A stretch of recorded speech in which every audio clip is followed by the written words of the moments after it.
আজকে বানাবো ভুত জলকিয়ার আচার।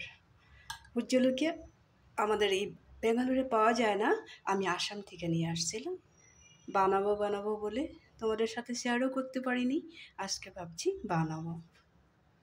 এখানে আমি দিব জলপাই। জলপাইটাও আমি আসাম থেকেই নিয়ে এসেছিলাম। জলপাইটা শুকানো ছিল। এই জলপাইটাকে আমি একটু গরম জল দিয়ে নরম করে নিয়েছি। নরম করে জলটা আমি শুকিয়েও নিয়েছি। প্রথমে আমি করব কি, এই যে শুকনো মশলাগুলো একটু গরম করে নেব। এখানে দিয়েছি ভোট জলকিয়া তো দেবই, যার জন্য আমি শুকনো লঙ্কাটা খুব বেশি একটা দিইনি, আর এটা খুব বেশি ঝালও না। এখানে দেব একটু গোটা জিরা, একটু দেব আজওয়াইন, মেথি আর সর্ষা দেব। এখন আমি অল্প একটু সময় গরম করে নেব।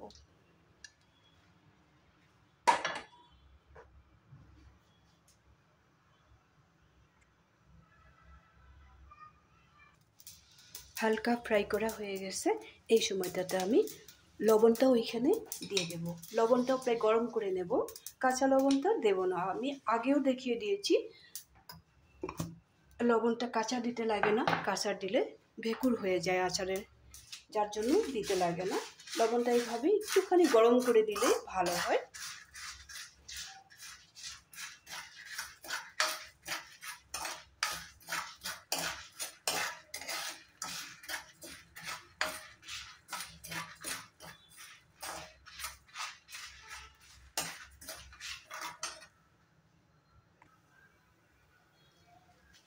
ড্রাই রোস্ট করা মশলাগুলো আমি নামিয়ে নিলাম, সাথে আছে লবণ। এখন আমি একটু ঠান্ডা করে নেব।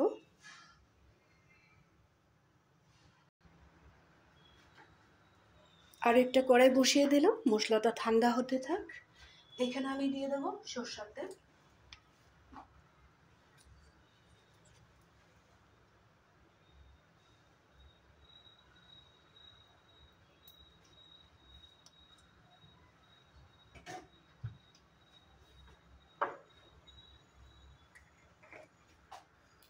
এখানে দিয়ে দিব কয়েকটা কালো জিরা,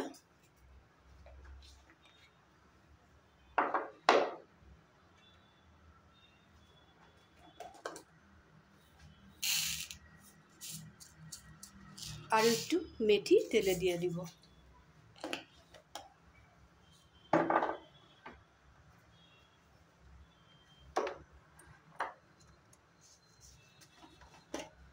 যেই মশলাগুলো আমি প্রথমে যে ড্রাই রোস্ট করে নিয়েছিলাম গোটা মশলাগুলো, এই মশলাগুলোই আমি এখন একটু একটু করে তেলেও দিব।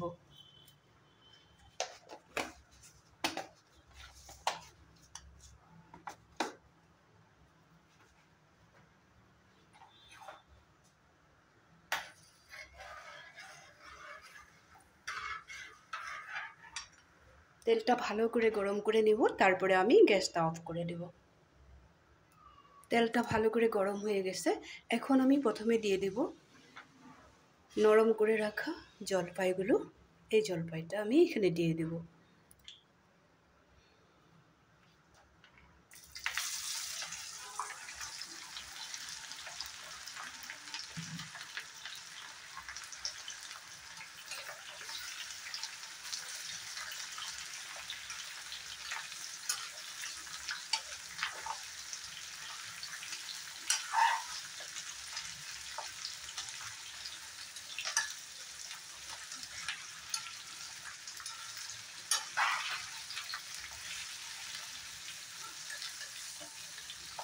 এখন আমি গ্যাসের ফ্লেমটা অফ করে দেব।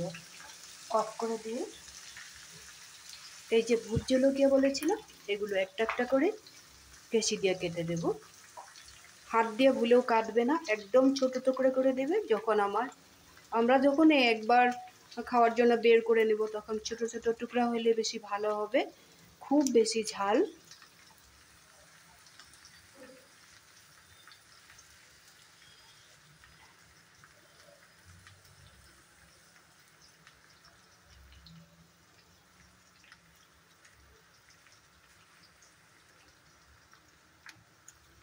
দুই একটা আমি কেটে দেখিয়ে দিলাম, বাকিগুলো এইভাবে আমি কেটে নেব।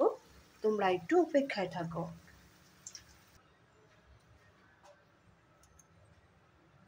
সবগুলো ভুত জলকিয়া এইভাবে আমি কেটে নিয়েছি, ছোট ছোট টুকরা করে। ভুলেও হাত দিয়ে ভাঙার চেষ্টা করবে না, এইভাবে কেটে নেবে ছোট ছোট করে।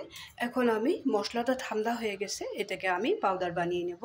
তারপরে আবার দেখাচ্ছি। এই যে মশলাটা আমার ঠান্ডা হয়ে গেছে, আমি একটা মিক্সিতে পাউডার বানিয়ে নিব। খুব বেশি মিহি পাউডার করব না, আধা বাটার মতো করে নেব।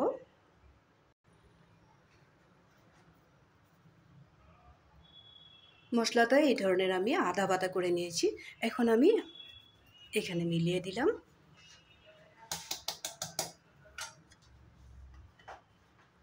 এখন আমি গ্যাসটা জ্বালিয়ে দেবো। এতক্ষণে তো অফ করে রেখে দিয়েছিলাম, এখন গ্যাসটা জ্বালিয়ে ভালো করে মিলিয়ে নেব।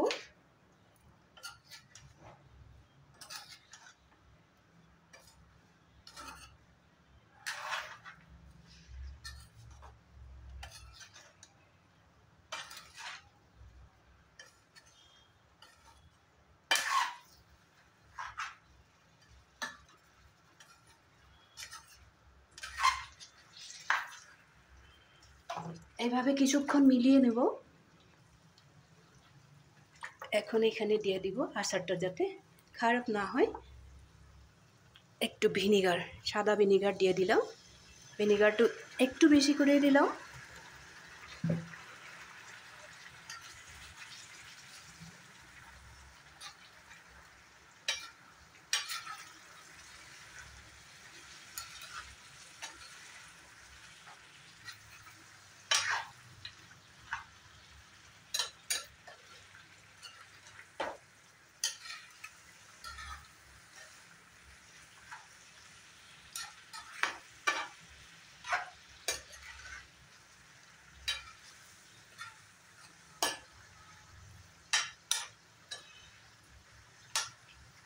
জলপাই আর ভুত জলকিয়ার আচারটা আমার রেডি হয়ে গেছে। এখন আমি গ্যাসের ফ্লেমটা অফ করে দেব। অফ করে দিয়ে আমি 2-3 ঘন্টার মতো ভালো করে ঠান্ডা করে নেব। ঠান্ডা করার পরে রোদ্রে দেব। তারপরে আমি কাঁচের বয়ামে ভরে রাখবো, অনেক দিন খাওয়া যাবে এইভাবে যদি বানাও। তোমরাও বাড়িতে এইভাবে একবার বানিয়ে দেখবে জলপাই আলু ভুত জলকিয়া। আর শুধু ভুত জলকিয়াটা যদি বানাতে চাও তাহলে এইভাবে বানাতে পারো, অনেক দিন সংরক্ষণ করে রাখতে পারবে, খুব ভালো থাকবে। লাস্টে দিয়ে একটু ভিনিগার দিতে ভুলবে না কিন্তু। আর মশলার সাথে যে লবণটা একটু গরম করে দেবে, কাঁচা লবণটা ভুলেও দিবে না, নাহলে ভেঁকুর হয়ে যাবে আচারে। রেসিপিটা যদি ভালো লেগে থাকে আচারের, তাহলে লাইক শেয়ার করবে, সাথে থাকবে, ভালো থাকবে। আর যদি বানিয়ে খাও বা ভালো লাগে আমার এই রেসিপিগুলো, তাহলে কমেন্ট করতে একদমই ভুলবে না। সব সময় ভালো থাকো। তাহলে আজকের জন্য রাখি।